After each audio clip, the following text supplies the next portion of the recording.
दोस्तों, बहुत समय पहले की बात है। किसी नगर में एक युवक रहा करता था। युवक बहुत ही शर्मिला था। वह इतना शर्मिला था कि जब भी उसके सामने कोई नया व्यक्ति आ खड़ा होता तो वह उसे बात तक नहीं करता था। यहाँ तक कि जिन्हें वह जानता था, पहचानता था, उनसे भी बात करने में उसे बहुत शर्माया करता था। वह उनसे भी ठीक से बात नहीं कर पाता था और अपनी इस समस्या के कारण वह खुद ही बहुत परेशान रहता था, क्योंकि वह अपने जीवन में कुछ कर ही नहीं पा रहा था। धीरे धीरे समय बीतता गया और समय बीतने के साथ साथ उस युवक की शर्माने की आदत भी बढ़ती चली गई, जिसके कारण अत्यधिक निराश रहने लगा, परेशान रहने लगा, चिंतित रहने लगा। उसे यह समझ नहीं आ रहा था कि वह अपनी इस समस्या से किस तरह से छुटकारा पाए। उसके घर वाले भी परेशान रहने लगे थे। वे सोचते थे, इसका क्या होगा, यह अपने जीवन में कुछ कर पाएगा भी या नहीं। जब भी वह कहीं पर काम के लिए जाता तो लोग उसके सीधेपन का फायदा उठाते, उसे परेशान करते। वह कुछ ज्यादा कह नहीं पाता था, जिसके कारण उसे कोई कुछ भी कह देता और वहां से चला जाता है। इन्हीं सब कारणों की वजह से उसका मन कहीं भी किसी भी काम में नहीं लगता। वह हर काम को कुछ ही दिनों में छोड़ दिया करता। उसके मन में बहुत कुछ चल रहा था। उसके मन में विचारों की तूफान उठ रहे थे। वह सबसे बहुत कुछ कहना चाहता था, लेकिन अपनी इस आदत के कारण वह किसी से कुछ नहीं कह पा रहा था। अंदर ही अंदर घुटता जा रहा था। सारे विचार, सारी बातें उसके मन में ही दबी पड़ी थीं, लेकिन कभी भी वह किसी से भी अपने मन की बात नहीं बताता था। जब छोटा सा बच्चा था तब उसे लोग बहुत पसंद करते थे। उसकी इस आदत को भी लोग सराहते थे। लेकिन इसी आदत की वजह से जब वह बड़ा हो गया, युवा हो गया, तो इसी आदत के कारण उसे अपना जीवन जीने में भी अत्यधिक परेशानियां उठानी पड़ रही थीं और वह युवक भी अपनी इस गलती के कारण बहुत परेशान रहता। अपनी एक आदत से छुटकारा पाना चाहता था। वह चाहता था कि वह लोगों से अपने मन की बात खुलकर कह पाए। जो कुछ करना चाहता है, जो कुछ कहना चाहता है, वह सबसे खुलकर कह सके, कर सके। लेकिन जब भी कोई दूसरा उसके सामने आता तो उसकी जुबान मानो खुलते ही नहीं। यहां तक कि वह अपने माता पिता के सामने भी ठीक से बात नहीं कर पाता था। केवल उसके कुछ मित्र थे जिनसे वह अपने मन की बात कर पाता था। जब भी वह किसी बात का जवाब देता तो लोग उसकी हंसी उड़ाते थे, उसका मजाक बनाते। लोग कहते हैं कि आज तेरे मुंह में भी जबान आ गई है। ये समस्या दिन ब दिन बढ़ती चली जा रही थी और इस समस्या के कारण अब उसके पिता भी अत्यधिक चिंतित रहने लगे थे। वह चाहते थे कि उनका बेटा भी दूसरों के सामने अपने मन की बात रख सके। लेकिन एक दिन जब अपने बेटे को दूसरों के सामने शर्मिंदा होता हुआ देख रहे थे, तभी उन्हें बहुत क्रोध आया और वह अपने बेटे को खरी खोटी सुनाने लगे। उन्होंने उसे इतना डांट दिया कि वह युवा लड़का अत्यधिक क्रोधित हो गया और वहां से बिना कुछ कहे वहां से चला गया। शाम हो चुकी थी और अब तक उनका बेटा घर नहीं लौटा था। माता और पिता दोनों बड़े ही चिंतित थे। वे अपने बेटे को वापस घर पर देखना चाहते थे, लेकिन युवा लड़का तो भागते भागते पहाड़ की चोटी पर जा पहुंचा था। वह वहां से नीचे की ओर जा रहा था और ईश्वर से कह रहा था, हे भगवान, आपने मुझे ऐसा क्यों बनाया? लोग मेरा मजाक उड़ाते हैं, लोग मेरी हंसी उड़ाते हैं। जब मैं इस दुनिया में अपने मन की बात रख नहीं सकता, मैं किसी से कुछ कह नहीं सकता, तो फिर मैं इस जीवन को जीकर क्या करूंगा? जब भी मैं किसी से कुछ कहने की कोशिश करता हूं तो लोग मेरा मजाक बनाते हैं, मेरी हंसी उड़ाते हैं। यहां तक कि वह मुझसे कुछ भी कहकर चले जाते हैं और मैं उनका जवाब नहीं दे पाता। ऐसा जीवन जीकर मुझे क्या मिलेगा? इसलिए मैं तुम्हारे पास आ रहा हूं। इतना कहकर जैसे ही वह युवक कूदने की तैयारी कर रहा था कि तभी पीछे से आवाज सुनाई पड़ी, बेटा, जान देना तो बहुत आसान है, लेकिन इस जान को तुम वापस नहीं पा सकोगे। जैसे ही ये आवाज उसके कानों में पड़ी, वह पीछे मुड़कर देखने लगा। उसने जैसे ही पीछे मुड़कर देखा, उसने पाया कि एक बौद्ध भिक्षु उसके पीछे खड़े हैं। उन्हें देखकर डर सा गया और अपने कदम पीछे खींच लिए और चुपचाप वहां पर खड़ा हो गया। अपनी आदत के कारण वह उनसे कुछ कह नहीं पा रहा था। तभी बौद्ध भिक्षु उस युवक से कहते हैं, बेटा, क्या बात है? आखिर तुम यहां पर क्या कर रहे हो और तुम अपने इस जीवन को क्यों समाप्त करना चाहते हो? यह अनमोल जीवन बहुत कम लोगों को नसीब होता है और तुम्हें यह जीवन व्यर्थ लगता है। इस पर वह युवक कहता है, कुछ नहीं, मैं तो बस यहां पर खड़ा होकर देख रहा था। तभी बौद्ध भिक्षु उस युवक से कहते हैं, बेटा मैं जानता हूं कि तुम यहां पर क्या करने आए थे। तुम मुझसे कुछ नहीं छुपा सकते, लेकिन मैं चाहता हूं कि तुम अपनी समस्या मुझसे खुद बताओ, तभी मैं उसका समाधान तुम्हें बता पाऊंगा। यदि तुम चाहते हो कि कोई तुम्हारी मदद करे तो उसके लिए पहले तुम्हें ही आगे बढ़ना होगा। यदि तुम चाहते हो कि मैं तुम्हारी समस्या का समाधान करूं तो तुम्हें मुझे अपनी समस्या बतानी होगी, वरना मैं कुछ नहीं कर सकूंगा। उन बौद्ध भिक्षु की यह बात सुनकर वह युवक कहता है, नहीं नहीं, मैं ठीक हूं, मैं सच कह रहा हूं। उस युवक की बात सुनकर बौद्ध भिक्षु उस युवक से कहते हैं, ठीक है बेटा, यदि तुम नहीं चाहते कि मैं तुम्हारी मदद करूं तो कोई बात नहीं, मैं तुम्हारी बात पर विश्वास कर लेता हूं, लेकिन तुम्हें भी मेरी एक बात पर विश्वास करना चाहिए कि मैं तुम्हारी मदद के लिए ही यहां पर आया। तुम चाहो तो तुम अपनी समस्या मुझे बता सकते हो और मैं तुम्हारी समस्या का समाधान भी अवश्य करूंगा। इसका जवाब देते हुए युवक उन बौद्ध भिक्षु से कहता है, नहीं नहीं, मैं ठीक हूं, आप जाइए। इस पर मैं बौद्ध भिक्षु उस युवक से कहते हैं, ठीक है बेटा, यदि तुम चाहते हो कि मैं यहां से चला जाऊं तो मैं यहां से चला जाता हूं, लेकिन मेरी एक बात याद रखना, मेरे जाने के बाद मैं तुम्हारी कोई मदद नहीं कर पाऊंगा और हो सकता है कि तुम्हारी मदद के लिए कोई भी ना आए। इतना कहकर बौद्ध भिक्षु पीछे की ओर मुड़े और अपने मार्ग में आगे बढ़ने लगे। वह युवक वहीं पर खड़ा होकर यह सब देख रहा था। जैसे ही वह कुछ दूर पहुंचे तभी उस युवक ने जोर से आवाज लगाई, गुरुदेव, मेरी समस्या बहुत बड़ी है, क्या आप उसका समाधान कर सकेंगे? क्या आप मुझे उसका समाधान दे सकेंगे? यह सुनकर बौद्ध भिक्षु वहीं पर खड़े हो गए और पीछे मुड़कर उन्होंने उस युवक की बात का जवाब देते हुए कहा, बेटा, इस दुनिया में कोई भी ऐसी समस्या नहीं है जिसका कोई समाधान न हो। यदि तुम मुझे अपनी समस्या बताओगे तो मैं उसका समाधान अवश्य करूंगा। तभी वह युवक उन बौद्ध भिक्षु से अपनी समस्या बताते हुए कहता है, गुरुवर, मेरी एक बहुत बड़ी समस्या है।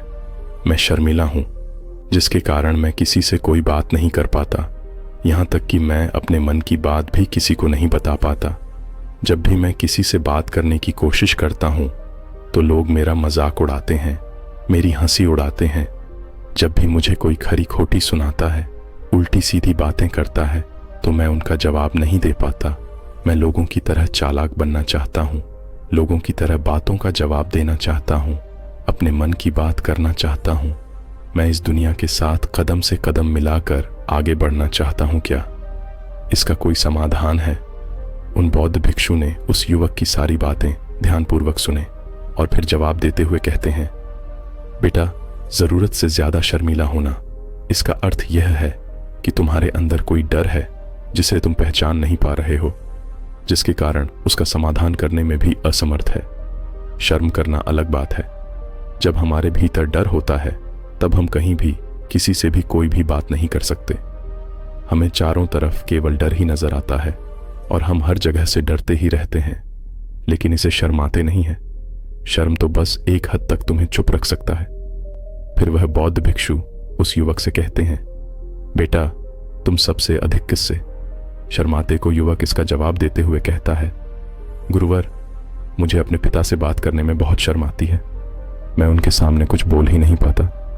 तभी वह बौद्ध भिक्षु उस युवक से कहते हैं, अच्छा, तो यह बताओ, जब तुम अपने पिता से बात कर रहे होते हो या फिर बात करने का प्रयास करते हो तो तुम्हारे मन में कैसे ख्याल आते हैं? युवक इसका जवाब देते हुए कहता है, गुरुवर, जब भी मैं अपने पिता से बात करने का प्रयास करता हूं तो मुझे ऐसा लगता है कि मानो मेरे पिता भी मुझे डांटेंगे, मुझ पर क्रोध करेंगे, मुझसे नाराज हो जाएंगे, और कहीं ना कहीं मुझे यह भी लगता है कि मैं कुछ गलत बात ही करूंगा। यहां तक कि मेरे मन में ऐसे भी ख्याल आते हैं कि शायद मेरे पिता मुझसे प्यार ही नहीं करते।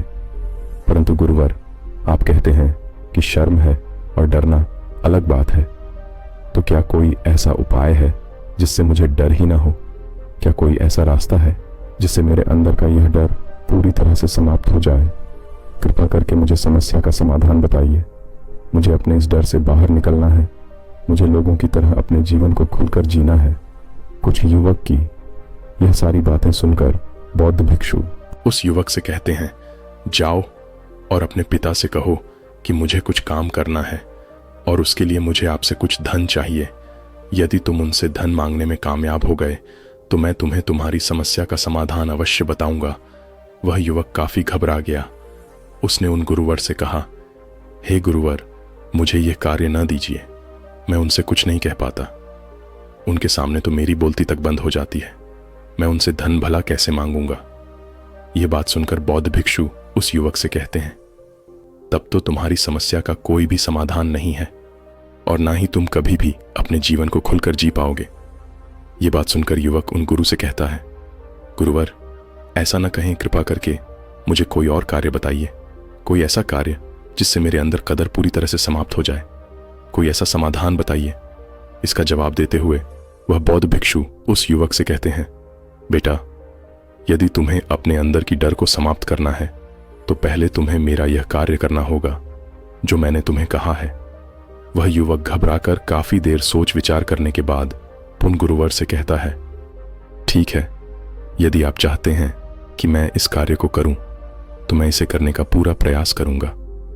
इतना कहकर वह युवक अपने घर लौट जाता है। उसे देखकर उसके माता पिता बहुत खुश हो जाते हैं और वहां युवक अपने पिता से डरते डरते कहता है, पिताजी, मुझे आपसे कुछ बात कहनी है। इस पर उसके पिता कहते हैं, बोलो, क्या बात है। युवक आगे कहता है, पिताजी, मैं कुछ काम करना चाहता हूं और उसके लिए मुझे आपसे कुछ धन चाहिए। क्या आप मुझे कुछ धन दे सकते हैं? इतना सुनकर उस युवक के पिता ने उसकी ओर ध्यान से देखा। काफी देर देखने के बाद वह खुशी से झूम उठे और तुरंत ही उन्होंने कुछ धन अपने पुत्र के हाथों पर रख दिया और कहने लगे, बेटा, इतना धन काफी है कि तुम्हें और चाहिए? इसके जवाब में वह युवक अपने पिता से कहता है, नहीं नहीं पिताजी, इतना काफी है, मैं इतने से काम चला लूंगा। वह युवक को उस धन को लेकर तुरंत दौड़ा उन बौद्ध भिक्षु के पास लौटा और जो धन उसने अपने हाथों में रखा दिया उसे दिखाते हुए, गुरुवर, जैसा आपने कहा था, मैं धन लेकर आपके पास आ चुका हूं। मैंने अपने पिता से धन मांग लिया है, अब मुझे आप मेरी समस्या का समाधान बताओ। तभी बौद्ध भिक्षु उस युवक से कहते हैं, अरे, इतनी जल्दी क्या है, अभी तो तुम्हें मेरे लिए एक और काम करना है, तभी मैं तुम्हें तुम्हारी समस्या का समाधान अवश्य बताऊंगा। और यदि तुम मेरे लिए इस कार्य को पूरा नहीं कर सके तो मैं तुम्हें कभी भी तुम्हारी समस्या। जैसा आपने कहा था, मैं बिल्कुल वैसा ही किया है। मैंने धन अपने पिता को वापस कर दिया है। अब तो कृपया करके मुझे मेरी समस्या का समाधान बता दीजिए। तभी बौद्ध भिक्षु उस युवक की तरफ देखकर मुस्कुराते हैं और इस युवक से कहते हैं, बेटा, इतनी जल्दी क्या है, अभी तो तुम्हें मेरे लिए एक और काम करना ही पड़ेगा। वह युवक कहता है, महाराज, आप आखिर मुझसे बार बार इस तरह से काम क्यों करवा रहे हैं?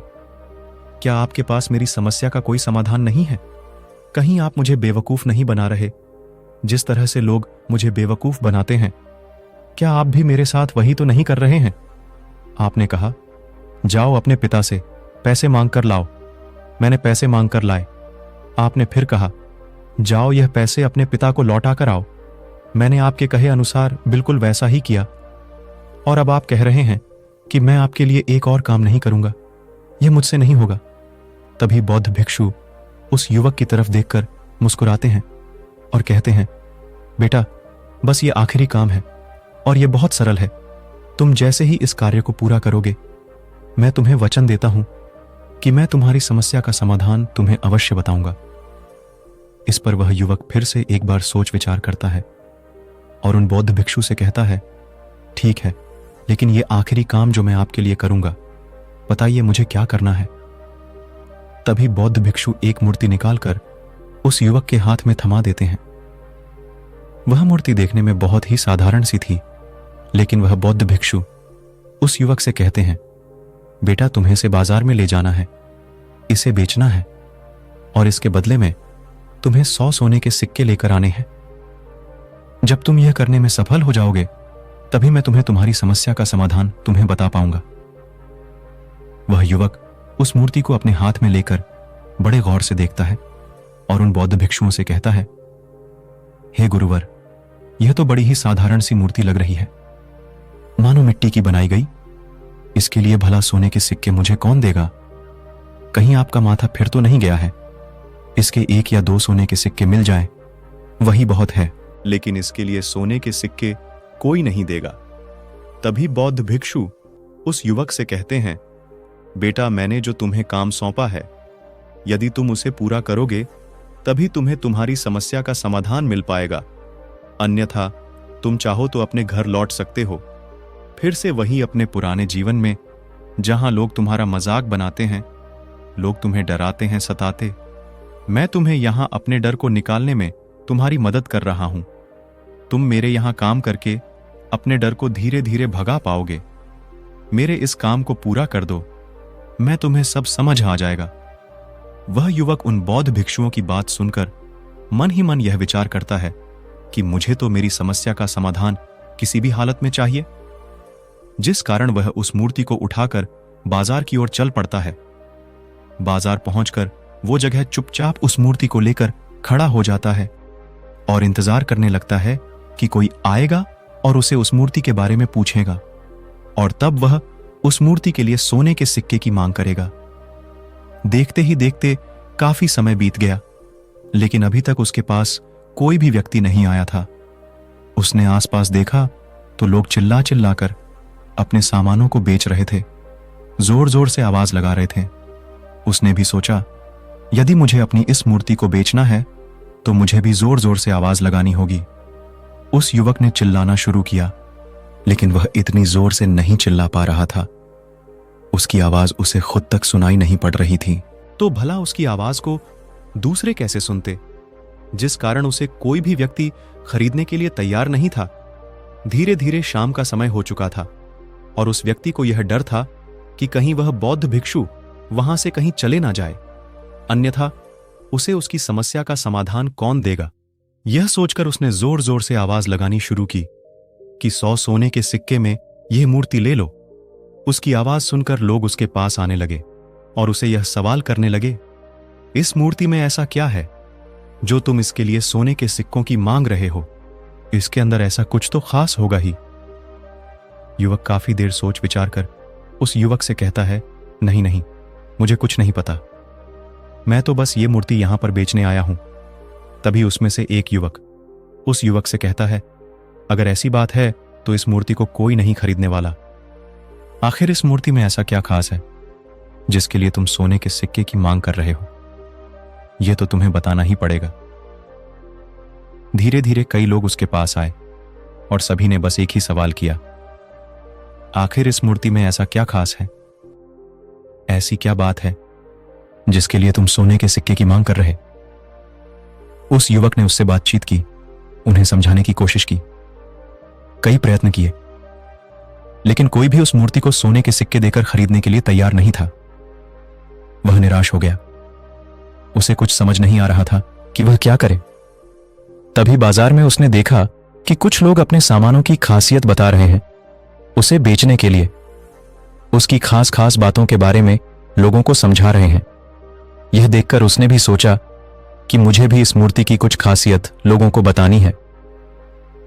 उसने फिर एक बार जोर जोर से आवाज लगाने शुरू की, समस्या का समाधान निकालने वाली, मेरे गुरु की इकलौती मूर्ति, जो इस दुनिया में केवल एक ही है, जिसके पास भी यह मूर्ति होगी उसके घर में कोई समस्या नहीं होगी। यह मूर्ति, उस समस्या का समाधान। तुम्हें अवश्य बताएं कि यह सुनकर लोग उसके पास पहुंचने लगे और उसे यह सवाल करने लगे, क्या सच में यह मूर्ति जिसके पास होगी उसके पास कोई समस्या नहीं होगी? क्या सच में के सभी समस्याओं का समाधान करती है? उसका जवाब देते हुए युवक कहता है, हां, सभी समस्याओं का समाधान कर देती है। यदि आप इस मूर्ति को ले जाते हैं, आपके घर में कोई भी समस्या नहीं होगी तो उसका समाधान यह आपको अवश्य बताएं कि चाहे कोई भी समस्या हो, कैसी भी समस्या हो, कैसी भी परिस्थिति हो, आपको इसका समाधान अवश्य मिलेगा। इतना सुनने के बाद अब वही एक मूर्ति सबको चाहिए थी। उस मूर्ति के दाम लगाने लगे। कोई उसे 200 सोने के सिक्के तो कोई 400, कोई इच्छा साथ तो कोई 1000 सोने के सिक्के देने के लिए तैयार था। उस मूर्ति की कीमत लगातार बढ़ती जा रही थी। जैसे जैसे लोगों को पता चलता जा रहा था कि यह मूर्ति लोगों की समस्या का समाधान करती है, लोगों से किसी भी कीमत पर खरीदने के लिए तैयार हो गए थे। अब वह युवक भी आत्मविश्वास के साथ और जोर से चिल्ला रहा था। लोगों को उस मूर्ति के बारे में समझा रहा था, बता रहा था। अब उसके मन में कोई डर नहीं था। वह लोगों को उस मूर्ति के बारे में पूरे आत्मविश्वास के साथ, बिना घबराए, उस मूर्ति की खासियत बताने में लगा हुआ था, जिसके कारण लोग उस पर भरोसा कर रहे थे। और वह भरोसा लोगों की नजरों में नजर भी आ रहा था। जैसे जैसे अंधेरा होता गया, लेकिन लोगों की भीड़ मानो कम होने का नाम ही नहीं ले रही थी। लोग उस मूर्ति को खरीदना चाहते थे। उस युवक ने जोर से आवाज लगाई कि मुझे क्षमा करें, यह मेरे गुरु की मूर्ति है और मैं इसे बेचना नहीं चाहता। इतना कहकर वह युवक उस मूर्ति को लेकर वापस खाली हाथ लौट आया और उन गुरुवर के पास पहुंचा और उन गुरुवार से कहने लगा, हे गुरुदेव, आपका बहुत बहुत धन्यवाद। इस मूर्ति ने मेरी समस्या का समाधान कर दिया। मुझे समझ में आ गया कि मेरी क्या समस्या थी। हालांकि मैं इसे बेचकर सोने के सिक्के तो आपके लिए नहीं ला पाया, लेकिन मुझे मेरी समस्या का समाधान अवश्य मिल गया। आपका बहुत बहुत धन्यवाद। इस बात को सुनकर बौद्ध भिक्षु उस युवक से कहते हैं, बेटा, मैंने तुम्हारी समस्या का समाधान नहीं किया है, तुमने तो खुद ही अपनी समस्या का समाधान किया। अपनी समस्या तुमने खुद ही सुलझा ली है। तुम्हारे मन में हजारों सवाल थे, मैं ये करूंगा तो लोग मेरे बारे में क्या सोचेंगे, यदि मैं अपना मुंह खोल दूंगा तो लोग मेरे पर हंसेंगे, यदि मैंने मुंह खोला तो मैं कुछ गलत ही करूंगा। ऐसे कई सारे विचार तुम्हारे मन में थे, ऐसे कई सारे दर्द तुमने अपने मन में पाल रखे थे। लेकिन जब इस मूर्ति के बेचने के दौरान तुमने उन हजारों लोगों का सामना किया, उनके सामने खुलकर अपनी बात रखी, उनके सामने खुलकर वह कहा जो तुम्हें कहना था, तो तुम्हारे मन का डर खुद समाप्त हो गया। जिसे तुम शर्म कहते थे, वह अपने आप ही तुम्हारे भीतर से कहीं गायब हो गया। युवक अपने गुरु की यह बात सुनकर अपने गुरुवर से कहता है, गुरुवर, आप सही कहते हैं। आपने आज मेरे मन में वो विश्वास जगा दिया है जिसे मैं अब अपने जीवन में कुछ भी हासिल कर सकता हूं। आपका बहुत बहुत धन्यवाद। डर को धीरे धीरे खत्म करने से ना ही आपको शर्म आएगी और ना ही डर लगेगा। और जब आपके भीतर कदर हमेशा के लिए समाप्त हो जाएगा, तो आप अपने जीवन में जो भी कुछ करना चाहते हैं, जो भी कुछ पाना चाहते हैं, उसका रास्ता के लिए पूरी तरह से साफ हो जाएगा और आप अपने मार्ग पर तेजी से आगे की ओर बढ़ने में सक्षम भी हो जाएंगे। इसलिए लोग क्या कहते हैं, है क्या कहेंगे, यह सब छोड़ दीजिए और खुद पर विश्वास कीजिए, क्योंकि आप ही हैं जो अपने स्तर का सामना कर सकते हैं। दोस्तों, सच्ची श्रद्धा से कमेंट में नमो बुद्धा जरूर लिखें। इस वीडियो को लाइक करें तथा अपने दोस्तों के साथ शेयर करें और हमें सब्सक्राइब करना ना भूलें। और हां, इस वीडियो से कोई भी सवाल है तो आप कमेंट में पूछ सकते हैं। अगर कोई नहीं है तो आप कमेंट में नमो बुद्धा लिखना ना भूलें, क्योंकि आपकी कमेंट से हमें वीडियो बनाने का मोटिवेशन मिलता है। धन्यवाद।